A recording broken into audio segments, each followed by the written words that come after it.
Hey, everybody. Thank you so much for making time to be at this talk today. I want to first just start by thanking all of the, I want to just thank the organizers for putting on GovCon. This is one of my favorite conferences. And, I love the community. I miss my friends in it. And I can't wait to see everybody again and add some new friends to this cast of characters. There's a pretty wicked echo on my end. It's about a 30-second echo. So what I'm going to do is I'm going to turn off my audio. If there's any issues that that need to be addressed, if you can't see me or hear me, please put it in the chat. I have a chat open in another window where I can see any messages coming in. I know this is a great conference. There's a lot of great talks going on. I want to make sure there's a really good use of everyone's time. So I just want to set the table at the outset about what we're going to get out of this talk today. This is going to be a really tactical talk about writing a really solid RFP document. And even though it's going to be tactical with some very prescriptive takeaways, it really is RFP writing from a user-centered design approach. And meaning specifically, and I work at a user-centered design agency, so maybe I just see everything through this lens, but really ultimately what we're asking is, what do your users need? And in this case, your users are a good partner, a solid partner, a great fit for your project, and what do you need from those users? So you don't just need a proposal, you need a great proposal. And how do you write this RFP and inspire people to drive them to convert? How do you inspire great partners to put in great proposals? And then finally, what are the design constraints? What are the constraints we need to work in? And then of course, the RFP document has constraints in terms of being a PDF or Word document and what you can present in that format, but other design constraints like the process. And an RFP process has a lot of issues that need to be navigated, and the document that you produce needs to overcome those design constraints. So that's what we're going to talk about today. And again, at the end of this, there's going to be some really actionable takeaways, tactical approach to writing these RFPs. So without further ado, my name is Joe Crespo. I'm the Director of Accounts at Atten Design Group. I've been with Atten for about 7.5 years. Atten's been around for 20. We provide we're a full service digital agency. We do user engagement strategy. We do accessible and responsive design, and we do open source development, primarily with Drupal, but also with WordPress, React, and Gatsby. Okay, so that's enough about me and Atten. I guess that's enough about Atten. Let me talk a little bit about my personal career, because business development is relatively new to me. I started out 20 years ago as a graphic designer and then became a web designer. I became a back-end web developer pretty quickly. I was not a great designer. I stayed in back-end development for a long time. I really enjoyed that. I moved into project management, led a team of project managers here at Atten. And then about 3 years ago, I transitioned into sales. And so I spend a lot of time, my full-time job is really, I spend a lot of time thinking about the RFP. And really at the outset, and I want to make sure that we have our nomenclature really clear, because I want to differentiate the RFP document, which is what we're going to address today, versus the RFP process, which is oftentimes the thing we have to work against. If you've gone through the process a bunch of times, it's going to sound familiar to you, but if this is new to you or a new responsibility of yours, all RFP processes sort of follow, whether they're really locked down and stringent or they're really open-ended. They all sort of follow the same pattern. A team needs to buy something. The price threshold goes above a certain dollar amount. It triggers the RFP process. The team works with a procurement officer within the organization and to write an RFP, and then the timeline, the process kicks off. The RFP is issued. There's a question and answer period, whether that's written questions or a vendor call or one-on-one calls with a number of vendors. They all take different formats. Then after the questions are asked and answered, proposals are submitted, finalists are selected, those finalists give presentations, and then finally the award is presented to the winner. Now, again, this is an overview of the process from the part where you issue the RFP to the time the contract is signed. But the issue is that the process sort of we're talking about digital projects, and digital projects are creative endeavors. And their creative endeavors are really collaborative. And this process is a game of telephone where the client and vendor have to work through a procurement officer. And so the RFP process really has some serious issues because of this. And there's a quote from Brian Pullen, the co-founder of Playground, and he says, the RFP, 50-page document, little information, the process wastes time, it doesn't produce great outcomes. Now, it's worth noting that this statement has two separate clauses, right? The first is about the dreadful 50-page document, and that's the thing we can fix versus the process. Which is oftentimes, we might be able to push back, but oftentimes, if we're working at a large organization, we rarely have the authority to just sidestep it altogether. And so, even though we may have a lot of stuff that we need to put in this RFP, and maybe it will be a 50-page document in the end, and that's fine. But I think that what we need to be is really concise with the information we share. And it reminds me of the quote attributed to Mark Twain, "I apologize for such a long letter. I didn't have time to write a short one." We need to be concise about what we're talking about. And I really want to talk about, the process is, and at the risk of sort of harping on this is not like a Joe Crespo hates the RFP process or all agencies hate the RFP process, because Forbes really hates the process. And they have a bunch of articles about why organizations should really rethink how they approach this. And because there's some valid criticism. The first piece of criticism is that the process is inefficient. There's a great talk by Cal Harrison, 5 Billion Reasons to Change the RFP. If you have 20 minutes, it's totally worth your time. One of the big takeaways from his talk is that the RFP process, an inefficient RFP process, adds expense to every project because the cost of acquisition, no matter who you work with, the cost of acquisition is baked into the price of the project you buy. So the more inefficient the process, the more money is going toward the process and not the project. And this kind of makes sense in some ways because the RFP process is meant to be impersonal. It's meant to drive a wedge between cronyism and nepotism and favoritism. It's supposed to allow an organization to pick a partner based on the best possible value. Now, the challenge, though, is that my values and your values may be different. And the issue is that there's one shared value that most of us, most people have, which is we understand the value of $1. And so because RFPs are meant to select on the best possible value, RFP process tends to value price above quality and innovation. And there's a great example I like to think of, which is, if I issue the world's worst RFP, and it's build a blog. It's no other information. I know it's a straw argument, but it's a bit of it helps set up a mental model. Because when we talk about building a blog, we have about 20 some odd people on the Zoom right now. If we all were asked to describe a blog, there'd be a huge overlap in functionality. But I would imagine that when we start getting into the details, the functionality would start differing. And so when we're thinking about scoping this really, really esoteric RFP, three-word RFP. And I personally, as I'm thinking about putting together a project plan, I start thinking in terms of scale of small to large. And when we're talking about creating a blog, the scale of small to large is really a scale, in my mind, of medium to snowfall. What do I mean by this?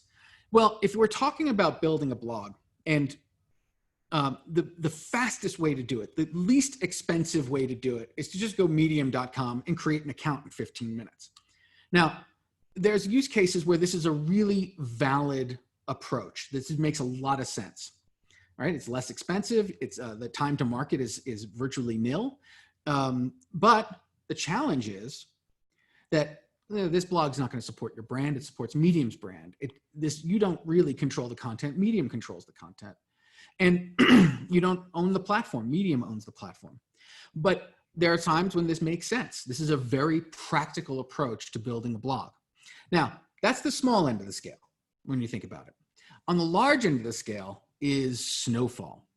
Now, if you're not familiar with Snowfall, Snowfall was a blog post, I believe in 2014 from the New York Times, a single blog post. They spent 1,000 hours on this one blog post. Why? Because New York Times wanted to flex their muscles. They wanted to show the world what you could do with long form content online. Now, it's really hard to gauge the impact of Snowfall through modern eyes because so much that came out of this blog post, this one blog post, has worked its way into the lexicon. And so what we're talking about here, when we're talking about a scale of medium to Snowfall, is really, we're talking not really a scale of small to large, but we're talking about a scale of practical to innovative. And because the RFP process values price over innovation, the RFP process values the practical over the innovative. Now, there are times when you have to be practical, times when medium makes perfect sense for you. But all organizations have to innovate. And we have to make, and innovation takes on some risk. And so since the RFP process, is really about eliminating risk altogether, it's not really a great fit for innovation. So the first rule of Fight Club when talking about overcoming an RFP process is just avoid it if you can, if it's possible. And you know that sometimes it's just a question of pushing back a little bit, but sometimes it can't be avoided. But regardless of whether you can or cannot avoid the process, write a great document. And to write a great RFP document, I think it's really important to think about the purpose of this document. Because it's not just about selecting a great partner. Of course it is. It's about inspiring, making sure that your content is discoverable to great partners and inspires them to convert. But your RFP document also helps you codify the issues you need to solve. The worst place to keep an idea is in your head. And writing it down gives you an opportunity to think about second and third order issues that will come up on any particular feature that you're planning. But it also gives you an artifact to discuss and really think through with your stakeholders. And it's a great way of getting your stakeholders into alignment. Stakeholder buy-in on your project is going to be critical to your project.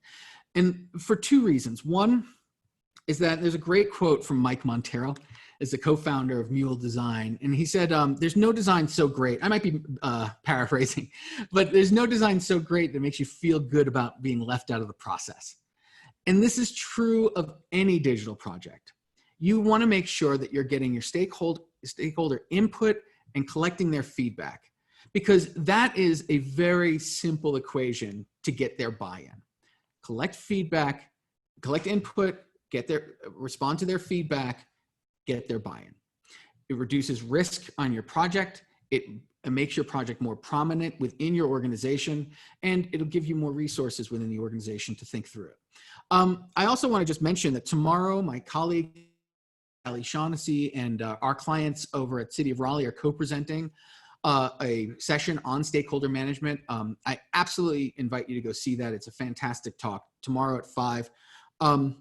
It's called Nothing About Us Without Us, and it's all about managing a huge stakeholder group within the City of Raleigh. So just getting back to the RFP document, selecting a great partner, codifying your issues, getting stakeholders into alignment, and all of this is about setting your project up for success. And one thing it's just an example of what I mean. I'm sort of a recipe person, a meat and potatoes person. So I think in terms of, it helps me to get examples where, to put my mind around something. And in this instance, I want to talk about Van Halen and M&Ms. And yes, I mean this Van Halen, the super group hair metal band from the 1980s. Now, I'm not a huge fan, but I do know enough about them to know that back in the 80s, their show was a spectacle. Lasers and lights and smoke machines and pyrotechnics and walls of amplifiers. And this guy just getting, I guess, hoisted around the arena. All of this was a part of their show. And this required a lot of planning from the promoter. This required, making sure that the circuits can handle the amount of equipment they were going to bring, and that there was safety protocols and rigging in place to make sure everything, that this spectacle could go on without a hitch. And so Van Halen had this 80, 90-page rider which would specify all of the things that needed to be done for the venue. And they had a brilliant idea. And the idea was somewhere in their rider, buried on page 68 or whatever, they would specify that in every dressing room, there would be a bowl of M&Ms with the brown M&Ms removed.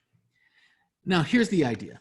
The idea is that the musicians would show up to the venue. The first place they would go is to go to the dressing room to drop off their stuff. They'd look around the dressing room. If there wasn't a bowl of M&Ms, or if there were brown M&Ms in that bowl, it was DEFCON 1. They knew that the rider had been violated, that they didn't have to play the show. And they knew that if they wanted to play the show, they should probably run around and check all the rigging to make sure it was safe and it could be done. Now, I would argue this was not a super brilliant idea.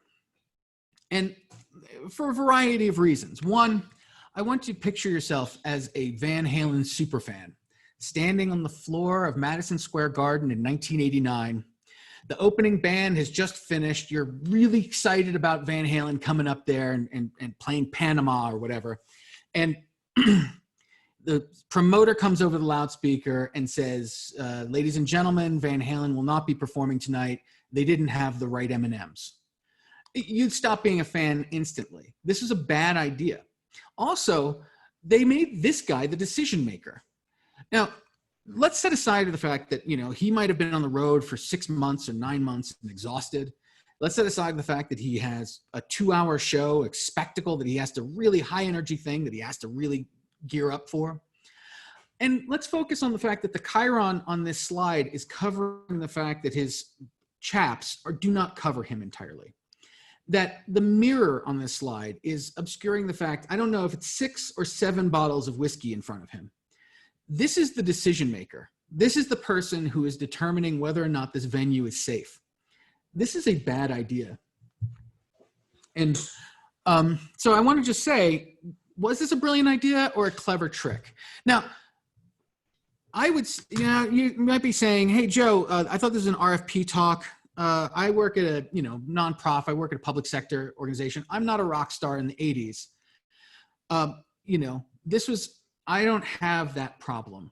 I want to write a great RFP. But I would say that this was a clever trick from Van Halen that buried essential requirements for the show. Now, that might not be you, but in your instance, when you work with your procurement officer and they say, hey, you know what? We need to put in this sample contract. Well, maybe legalese is going to bury your essential requirements. Or, you have to put in the insurance requirements, or there are certain forms that every vendor who's applying needs to fill out. And now boilerplate is burying your essential requirements. And these are the things. And then, or maybe you've met with stakeholders and, you collected a lot of feedback and, you just throw all of that feedback into the RFP.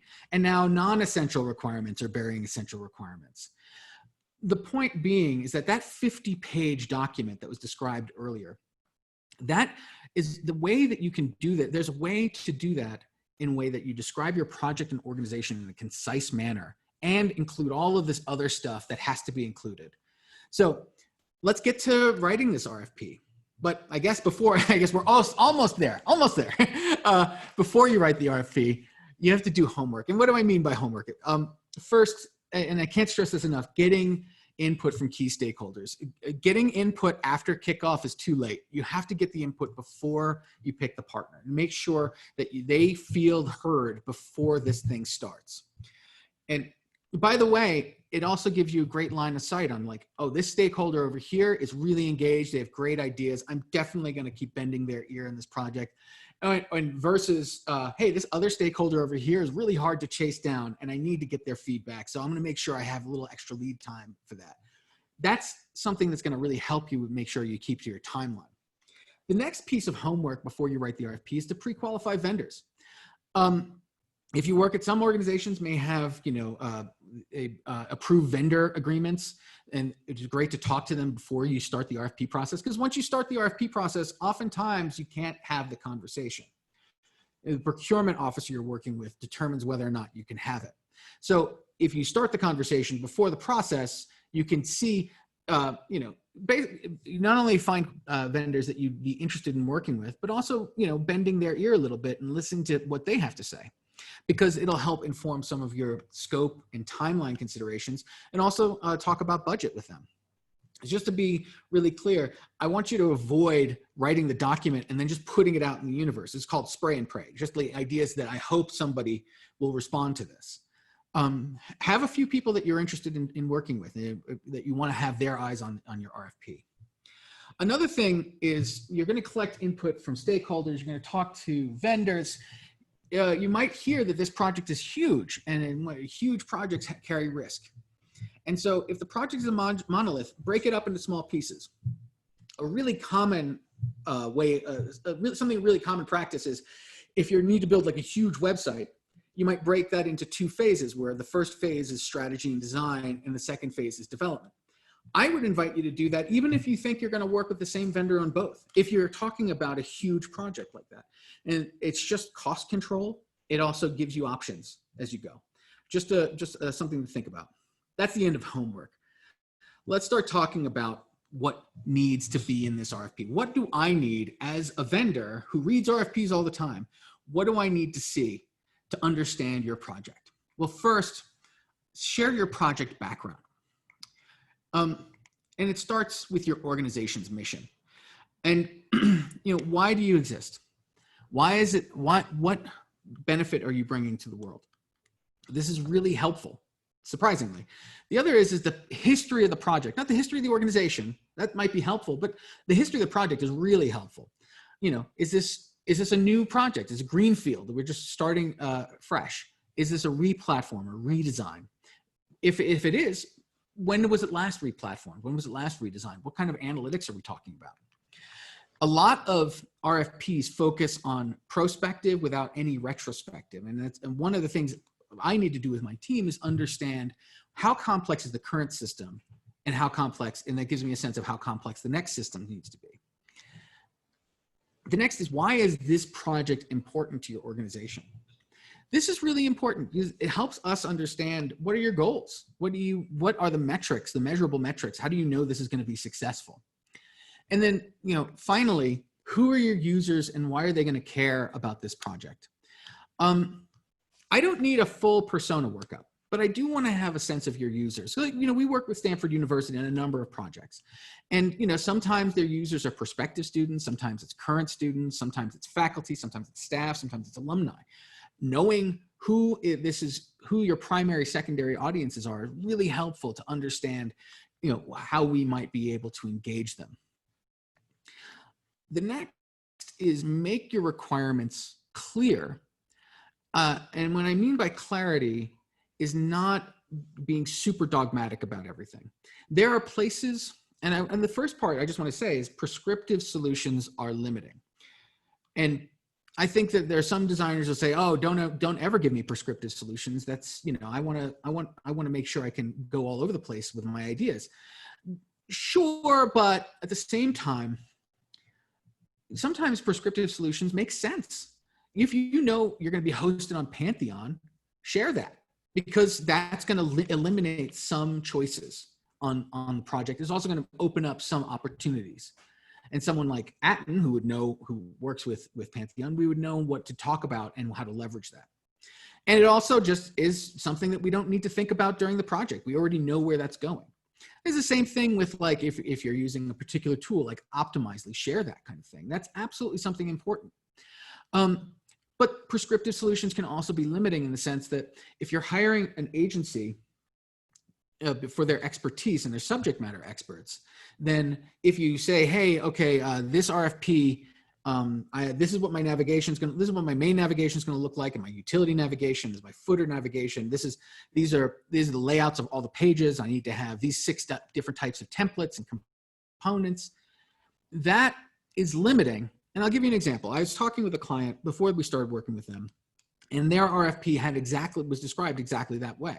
And one of these requirements, very, very prescriptive requirement, was they needed a slideshow on the homepage, 5 images, supported text, and it could link anywhere in the internet.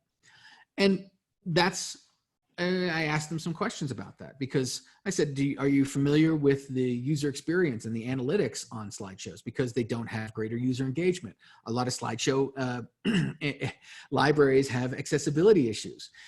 If you have a slideshow with 5 images, you're opening up the possibility that your Marcom people will load up 5 3-megabyte images, and now you'll have that slideshow has a 15-megabyte payload. There's a lot, and so that prescriptive solution sort of shut down a conversation, could have shut down a conversation, but because we explored it a little bit, what we learned was they had 5 programs that all needed to be on the homepage. There's a different solution to that. And in being able to be creative opens up those possibilities. So again, prescriptive solutions help contain budget and scope, but they also contain ideation. And that's something you need to think about. The next part is sharing your project outcomes, and not just the functional requirements, but like, these are the things that these are the goals that we need to hit. These are the KPIs that we're looking for. And then what are your priorities? Sometimes you'll describe a number of different features. And those features, some of them are really important, some of them are somewhat important, and some of them are like, hey, you know what, I heard this from a stakeholder and the stakeholder's important. It's not a great idea, but let's put it in here for like the phase 2 development. It's really helpful for me to understand, like, this is must have, this is nice to have. And then if you are going through like a formal RFP process with a rubric, share your scoring metrics. If you share your metrics and it's 80% experience and 20% budget, or vice versa, that tells me a lot about what I need to say. The next thing is, what is your timeline and why? Now, first, be clear about the submission deadlines. 99% of the time, every RFP I read has very clear submission deadlines. The questions are due on this date, the vendor call is on that date, the proposal is due on this date. We're thinking about presentations the week of X. I've seen them miss this, and it becomes really confusing. Just be clear about your submission deadlines. But at the same time, share what you think the project timeline is. I know a lot of people I talk to will say, oh, the vendor I'm working with or I want to work with, I'll let them inform the timeline.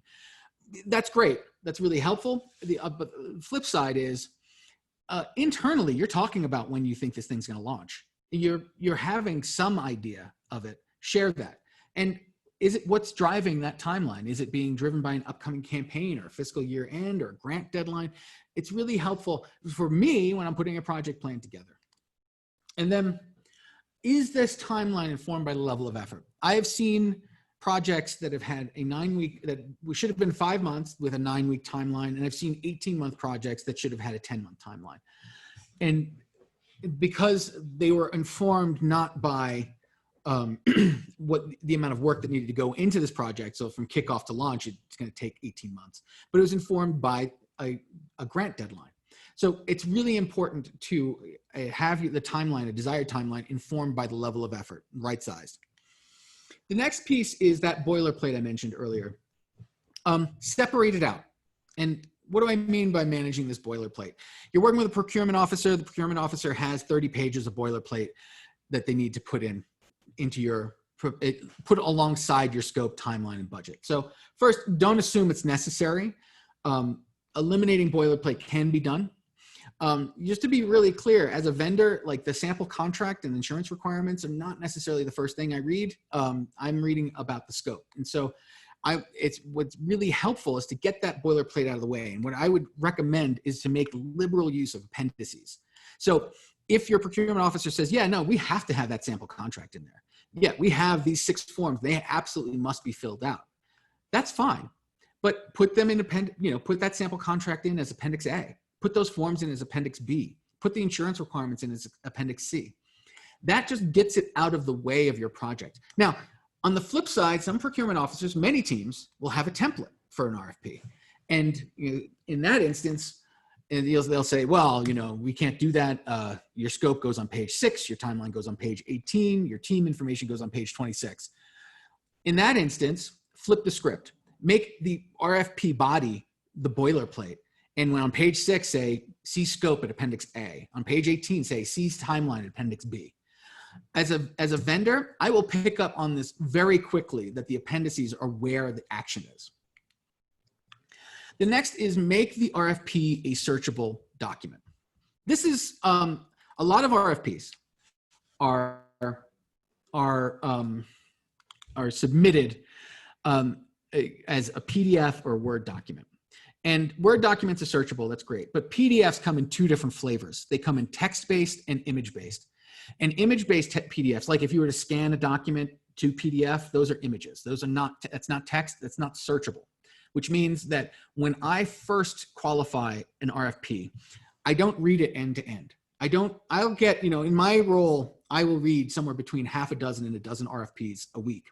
Well, I receive that many.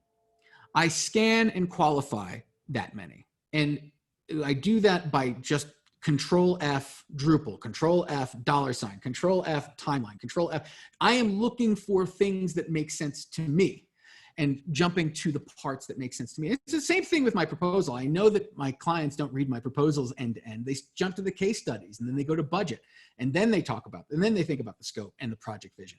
It's never in sequence.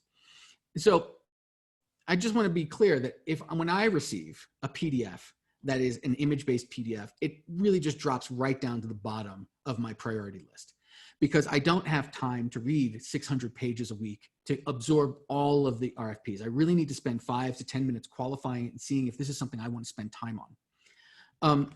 And the next thing is, the last thing I would say on this point is the proposals you receive will mirror the tone of your RFP. Salespeople are told to mirror their clients all the time. And so, if your RFP is wacky, you're going to get wacky proposals. But on the flip side, if your RFP is like a jumble of copy pasta, and I've seen this where like on page 1, it says it needs 3 months support after launch. And on page 10, it says 6 months support after launch. And on page 20, it says 12 months of support after launch. Clearly, when I was reading this RFP, I was just like, oh, this is 3 different projects that have been pasted together to make this RFP. If the RFP is thrown together, the proposals you receive will be thrown together. So make sure that the tone of your RFP matches the tone that you want to see. The next is talk about your team. A lot of RFPs miss this one. And that is, we want to make sure, I want to know who's on the team. Who are the people that will comprise the core project team? What are their superpowers? What abilities do they bring to the table? If I know that you have a copywriter and a designer and they're going to be involved, I can fold them into my plan. And in order for me to fold them into my plan, I need to know how much of their time is going to be dedicated to the project. If I see an RFP that says, a project manager so-and-so, 10% of their time is on this project, I know to not bid on it because it's not enough time for a large-scale enterprise project. It's just too much risk. Conversely, if I see 100% of their time is going to be on this project, I know this is going to be this is a really important project, a high priority, and is going to be a highway to success. The next piece is never share your budget. No, I'm kidding. Totally share your budget. There's a really common misconception that if you share your budget, this project is going to get more expensive. This is really not the case. If you share your budget range, it allows someone like me to create the iron triangle of project management. There's scope, budget, and timeline. And I can determine what kind of quality of a project we're talking about. Is the quality and complexity of this project? Now, if I'm not shared the budget, I could propose a snowfall solution when a medium solution is what is affordable. Versus I could be proposing a medium solution, which is not advisable if the budget can support snowfall. So always share the budget because otherwise you don't know what the size of the projects are going to be. Now, why share the budget? First, it's going to right size the project plans in your proposals. You're not going to see medium when you have snowfall money. Second, is that it allows you to, that whole RFP process where the RFP process values money over innovation, by sharing your budget, you now have an apples to apples comparison. And you can compare on the quality of the plan, the experience of the team, because everybody's price is about the same. some will come in at the low end, some will come in at the high end, maybe a little under low, a little over high, but mostly they will be grouped together. And then finally, and this is not, and the last reason is that this is not about me. It's not about making my job easier. I've been doing this for 3 years. One of the things I do after every proposal, whether I win or lose, I get on the phone with the client and I ask questions. And one of the questions I ask is, how many responses did you get? How many people were we up against? And I can tell you time and again, budgets that are RFPs that share budgets are highly competitive environments versus RFPs that don't share budgets. It is really disappointing to learn I've won a project and I'm like bouncing off the walls with excitement and then learn I was just one of 2 people that responded. So really share your budget. So I promise the takeaways, we're here. First, don't use the RFP process if you can avoid it. But if you must, let's write the amazing documents. So let's talk about these prescriptive solutions that I have, and that is the RFP sections. First, the summary and the overview. What's the purpose of this RFP? This is a good opportunity this is typically on the first page. Just the quick 1 paragraph, what we're trying to accomplish with this RFP. Second is organizational background. Who are you? What purpose does your organization serve? What is your mission? The next is project background, including goals, what you know about your audience, the history of your project, your analytics. This is helpful. If you're going through a formal process, the submission requirements, deadlines, contacts, scoring metrics. This is really helpful. The next is team information. Who's on your team? How much of their time is on the project? What are their superpowers? What abilities? What are you bringing to the table? And the scope of work. What are the expected deliverables? What is your desired timeline? What is the budget we're working with? And then finally, with the boilerplate, skip it or separate it out. Again, either make your RFP, the body of your RFP, just these sections and all of the boilerplate as appendices, or the body of your RFP or all the boilerplate and all of these sections are your appendices. In any event, it makes all of your content really discoverable. It presents it in a way that makes sense to someone like me who has no context on the project or organization. And it will give you more responses and give you an opportunity to work with a better partner. That is the entirety of my presentation. We have a few more minutes if anybody has any questions.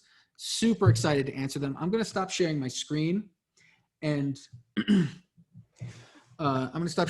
start taking on some questions. So stop share, start my video, and awesome. I see there's a question just about what does it cost in time and effort to respond to a federal government RFP, RFQ? That's a great question. I mentioned earlier that our client, the city of Raleigh, is co-presenting next week. I know this is not a fed government thing, but I think in that instance, that took about 3 days of my time, another 4 hours of about 4 people on our team for consulting me, and then about 5 months of contracting. It was probably the most complex SOW I've ever worked on.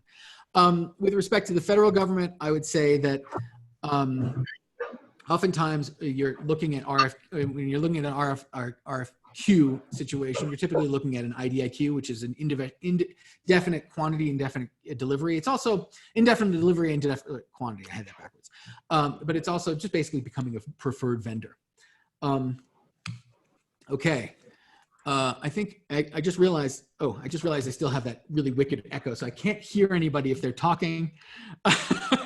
Please put it in any questions you have in the chat. I'm just gonna, I guess if I'm not seeing any more questions in the next 30 seconds, I'm just gonna wrap up. I wanna thank everybody for making time to be here today. My name is Joe Crespo. I work at Atten Design Group. If you have a project you wanna talk about, I'm available at joe@atten.io. I'd love to talk about it. This is the kind of thing I live for.